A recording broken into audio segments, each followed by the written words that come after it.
Ayanga. Selamun aleyküm. Tozaki garib salomatiyiz.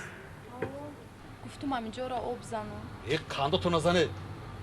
لیکن من یانگا اکاو دوداره همیو دا قوی. کیو؟ اینا هوز برماده رفتن کو؟ نمی هوز رفتگی هوزی رفتگی ها. اکای نوزه بایو اکاو دودار نیستن؟ چی؟ بخی نمو کالونی که رفتگی او شوهر من مایدکش همسایه رو هرومونن دوستان رفتگی همسایه؟ ما دوستی او دا گاب ندارم. در حقیقت دوست بودن. ای مایدکشان دوستان تشکر زیاد یانگا. سلامت مایلش خوب.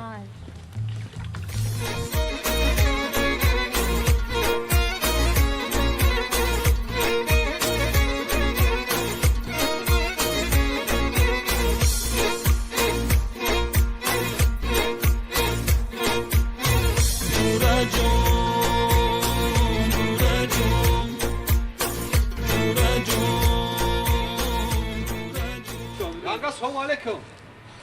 سلام علیکم یانگا. اینجا سوزی. رشا سوش نازه سلامتتون زو این دوستورا چاش رسیده کو؟ هیچ چیکار؟ چیکار میشه؟ ات سوزی مونه نکار از شهر همی کازا دوخه. خیلی شوهری من؟ اوی یارو برادری دوستیو دا چشم رسید چی جاسی؟ آخه من نمیدونم که من همین برو اومدم کو. آبچه خلنک گفتم مرا چند مجزم که خالتیدم. سلام دا کنده زده که این بنی داری دیدم. همه غلط کوب کرده که یک روز باید نیومده. چشم و جنگ شده من نمیدونم این همین ای بیام شوهر شما شید یانگا. شوهر دخوره. خونه یا فایروز کردم اونه. فایروز کی یانگا فایروز کی گاب زنیم اینا کم اومده که قطعا کم گاب زنه فایروز کی نه. اینا واسه بیختون میبینی یک. و هر وقتی من تا میگذاشتم حسوسی ترا میخوردم. دوخه که اینا بیتاری بوده که بچه بدونم اینا واسه میا کوکا. واسه میا پرسش اوکی پرسش نه من واسه میپرسم ها. سیگار که برای چی؟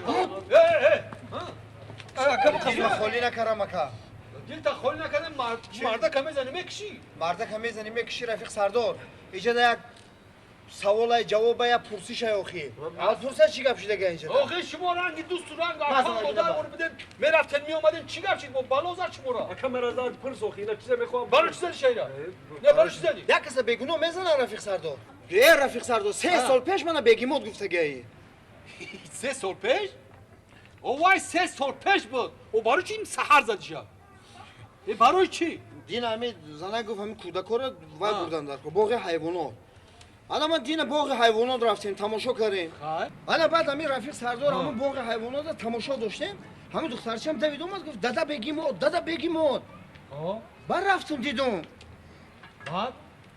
بعد من همین سحر فهمیدم که بگیمود توش چیه